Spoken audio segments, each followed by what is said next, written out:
From WRAL News and the Capital Broadcasting Podcast Network, this is the Coronavirus North Carolina News Brief for Friday, September 24th. I'm Ken Smith.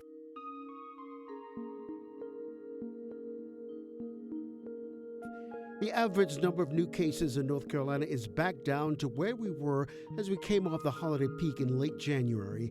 Experts who put together models of what we could see next in this pandemic say we could see cases keep dropping well into the winter. In fact, the peak may be behind us as long as everything goes right. WRAL's Laura Leslie explains. The COVID-19 Scenario Modeling Hub takes projections from teams all around the country and balances them statistically.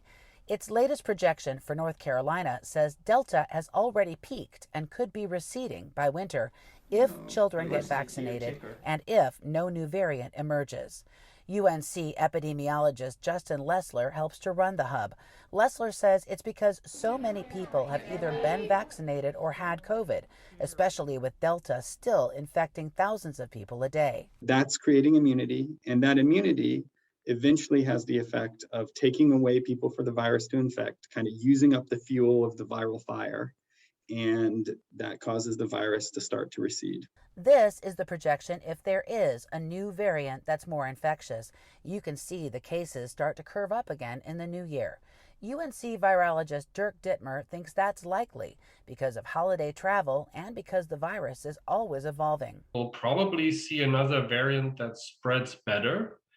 Whether that variant leads to more hospitalization, however, is very different. And I don't think the odds are 50-50. Dittmer says rising vaccination and immunity rates should help to make the next wave less deadly. But if we don't achieve the vaccine levels, or if the vaccine doesn't last as long as we think it does, it all resets to zero. And that's the much more scarier scenario that I'm worried about. Lessler is more optimistic, but he doesn't want people to think they can relax.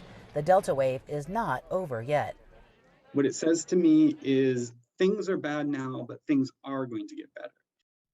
Lessler said the real turning point for the pandemic will be when we start seeing cases go up, but we're not seeing hospitalizations or deaths from the virus going up. Some other local and statewide COVID headlines heading into the weekend. The Duke Energy Center for the Performing Arts will now require proof of vaccination or negative test within 72 hours if you want to attend a show. This includes popular shows like the Carolina Ballet, North Carolina Opera, North Carolina Symphony, and the North Carolina Theater. The changes take effect October 1st. Masks are still required regardless of vaccination status. And you may notice faith leaders taking a stronger stance to encourage vaccines. This week, Dr. Mandy Cohen and Governor Cooper sent an open letter to faith leaders all across the state expressing their gratitude for the faith community's support throughout the pandemic response and asked for their help reaching North Carolinians who have not yet been vaccinated. The letter outlines 3 actions that faith leaders can take, including directing their congregation and faith community to trustworthy sources about COVID-19 vaccines, serving as vaccine ambassadors, and hosting vaccination events. Be sure to subscribe to this podcast, which is updated on Mondays, Wednesdays, and Fridays. On Monday, we'll take a closer look at the Pfizer booster process and what eligible North Carolinians need to do to get their next shot. For the Coronavirus North Carolina News Brief, I'm Ken Smith.